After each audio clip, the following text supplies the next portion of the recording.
लगातार खबरों के लिए बेल आइकन दबाइए। हमारे साथ जुड़े रहने के लिए न्यूज़ 29 इंडिया को सब्सक्राइब कीजिए।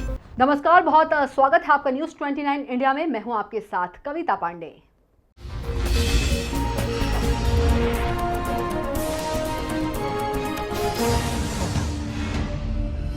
बड़नगर में लगातार कोरोना पॉजिटिव की संख्या बढ़ती ही जा रही है। इस बात का अंदाजा आप इसी बात से लगा सकते हैं कि बड़नगर में 8 कंटेनमेंट एरिया घोषित किए गए हैं, जबकि प्रशासन द्वारा मुस्तैदी से काम किया जा रहा है।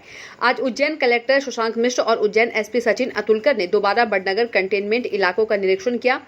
मीडिया से बातचीत में उज्जैन कलेक्टर शशांक मिश्र ने कहा कि जिस परिवार से बड़नगर में सबसे ज्यादा मरीज निकलकर सामने आए हैं, उन पर जांच के बाद कड़ी कार्रवाई की जाएगी। प्रशासन द्वारा छानबीन की जा रही है और छानबीन में निकल के आ रहा है कि कहीं न कहीं उनका कनेक्शन और उनकी ट्रैवल हिस्ट्री इंदौर से रही है। अब प्रशासन द्वारा इतने मरीज सामने आने के बाद दोषियों पर कार्रवाई की जा रही है। बड़नगर में कल गुप्ता हॉस्पिटल के संचालक डॉक्टर दिलीप गुप्ता पर प्रशासन द्वारा कोरोना संक्रमित रहने के बावजूद इलाज करने पर विभिन्न धाराओं में मुकदमा दर्ज किया गया है। आगे बड़नगर में और भी कई कार्रवाई देखने को मिल सकती है।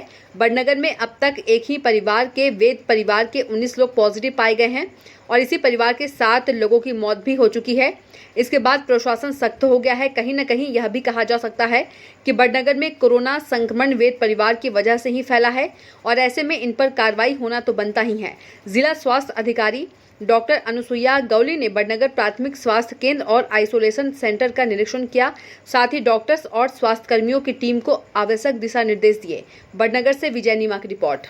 आप जैसे जानते हैं, पूर्व से जो लॉकडाउन चल रहा था, उसके बाद जब पॉजिटिव केसेस आए तो जो 144 के जो आदेश हैं उनका पालन करवाने के लिए सुरक्षा व्यवस्था लगाई गई है। यहाँ पर जो कंटेनमेंट एरिया है उसका एक अलग प्रोटोकॉल है, उसकी सुरक्षा व्यवस्था और वहाँ पे जो आवश्यक सामग्री है वो पहुँचाने के लिए, तो वो व्यवस्था भी यहाँ पे बनाई गई है।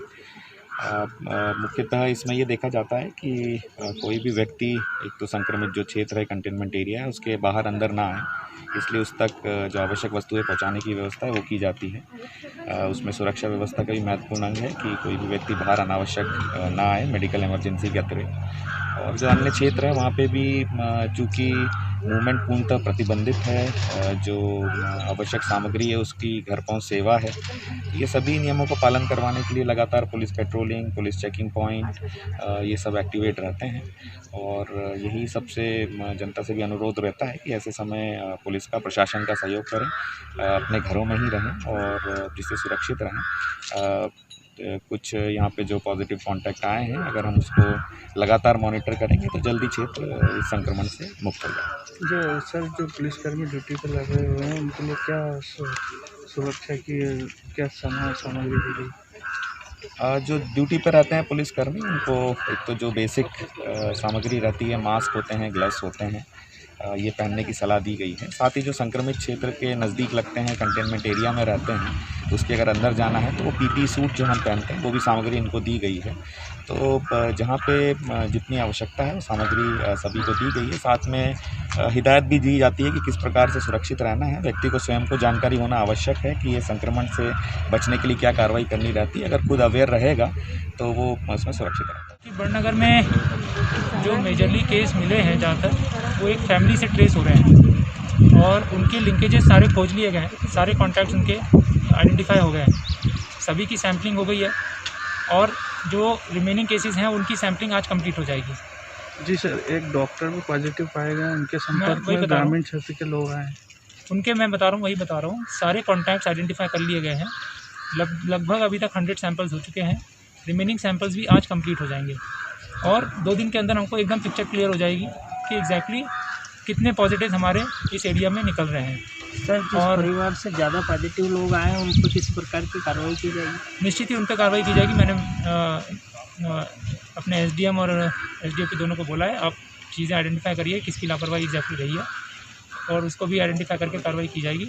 इसके अलावा इसका जो ट्रेस संभवतः उस परिवार में समझ में आ रहा है, वो इंदौर से जो मूवमेंट एक हुआ था और इन परिवार वालों का जो इंदौर मूवमेंट हुआ था उसी से कनेक्शन इसका समझ में आ रहा है। और जो अन्य लोग इससे प्रभावित हुए वो कहीं ना कहीं इस परिवार से संपर्क में थे।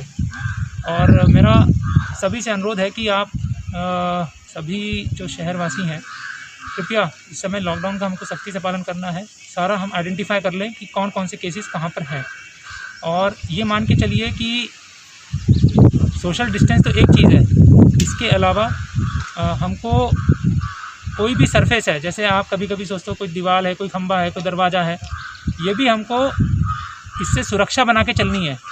हम ये मान के चलें कि कहीं पे भी संक्रमण हो सकता है, तो इसको भी छुएं तो कृपया तत्काल अपना हाथ सैनिटाइज़ करें। और कहीं पे भी अपन बैठने की जैसे बैठ जाते हैं तो वो कतई ना करें अपन, ये हमको सुरक्षा सुनिश्चित करनी पड़ेगी। घर पे कोई सामान लाएं तो उस सामान को सैनिटाइज़ करें और अपना हाथ सैनिटाइज़ करें, ये ज़रूरी है। तो आप देखते रहिए News 29 इंडिया, एक देश सारे प्रदेश।